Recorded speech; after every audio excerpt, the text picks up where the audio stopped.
अस्सलाम वालेकुम dear student. आज हम के क्लास 9th का एक्सरसाइज 1.4 में क्वेश्चन नंबर 1 सॉल्व करेंगे। क्वेश्चन नंबर 1 में क्या है, show that which of the following matrices are conformable for multiplication.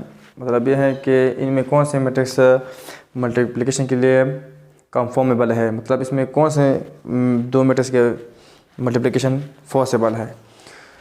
तो आइए चलते हैं, हम इसके बारे में पढ़ते हैं। और हमने पढ़ा भी है कि अगर हमारे पास दो मैट्रिक्स हैं, एक मैट्रिक्स ए है और दूसरा मैट्रिक्स बी है, अगर इस मैट्रिक्स और ये आपस में तब मल्टीप्लाई होंगे अगर इस मैट्रिक्स का नंबर ऑफ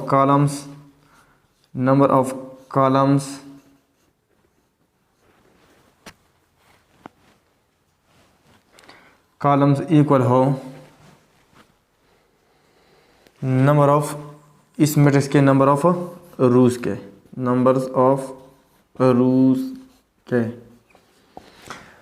तो मैट्रिक्स तब उसका मल्टीप्लिकेशन पॉसिबल होता है, कंफॉर्मेबल होता है, अगर फर्स्ट मैट्रिक्स का number of columns first matrix के कॉलम की तादाद और दूसरे मैट्रिक्स के रू की तादाद के बराबर हो। तो ऐसे दो मैट्रिक्स आपस में क्या होंगे, मल्टीप्लाई होंगे। तो अब आइए चलते हैं, हम पढ़ते हैं कि इनमें कौन से दो मैट्रिक्स इस तरह हैं कि वो आपस में क्या है, कंफॉर्मेबल है मल्टीप्लिकेशन के लिए।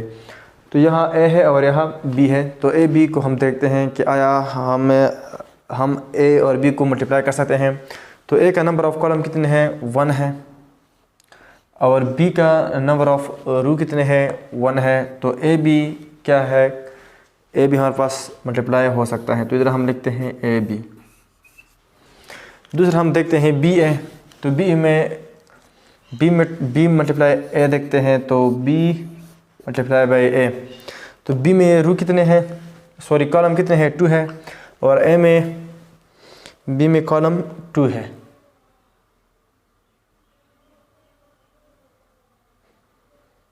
बी में कॉलम कितने हैं, 2 है, और ए में रू कितने हैं, 2 है। तो बी ए बी मल्टीप्लाई हो सकते हैं। तो इधर हम लिखते हैं बी ए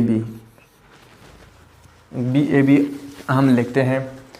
इस तरह हम देखते हैं ए मल्टीप्लाई बाई सी, देखते हैं कि ए और सी आपस में मल्टीप्लाई हो सकते हैं, ए और सी।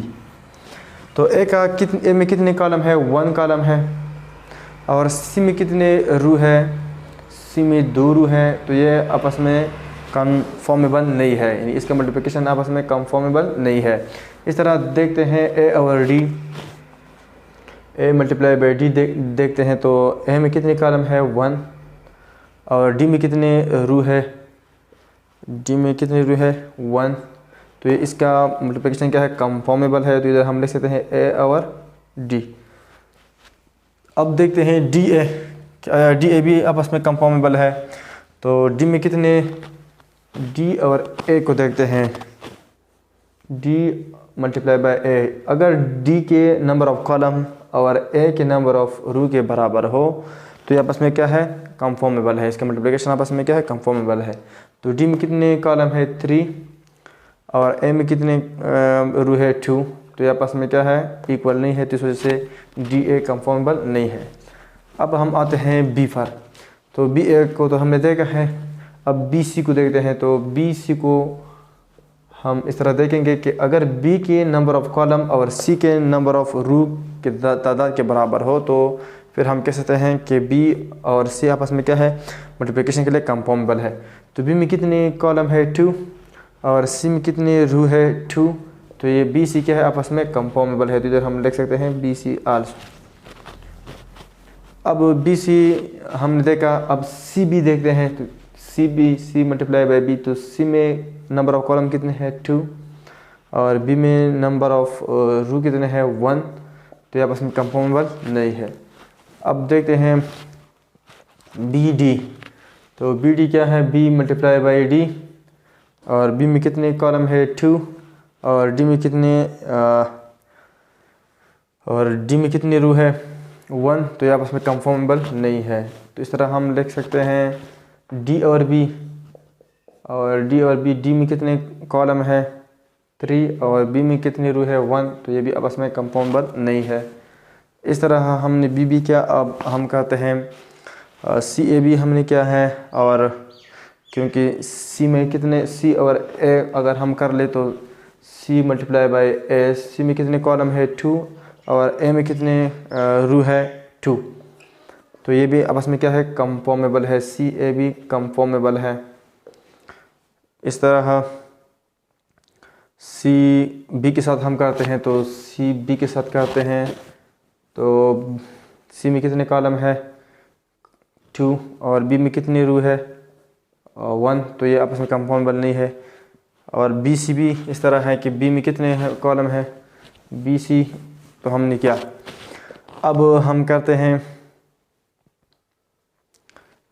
सी ए बी हमने क्या सी बी बी और बी सी बी, तो अब हम करते हैं सी और डी, तो सी डी आपस में क्या है कंफॉर्मेबल है, तो सी डी आपस में कंफॉर्मेबल नहीं है। इस तरह हम कर सकते हैं ए डी बी आपस में कंफॉर्मेबल नहीं है, तो हम कह सकते हैं कि A B B A D B C and C A is कंफॉर्मेबल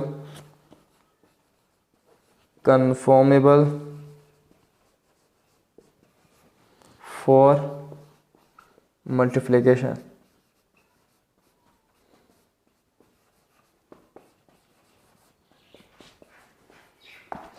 तो ए बी बी ए और ए डी बी सी और सी ए क्या है कंफॉर्मेबल है फॉर मल्टीप्लिकेशन, यानी ये मल्टीप्लिकेशन के लिए क्या है काबिल है, हम इसको मल्टीप्लाई कर सकते हैं। तो इंशाल्लाह नेक्स्ट क्वेश्चन एक्सरसाइज लेक्चर में हम question number 1 question number 2 3 solve करने की कोशिश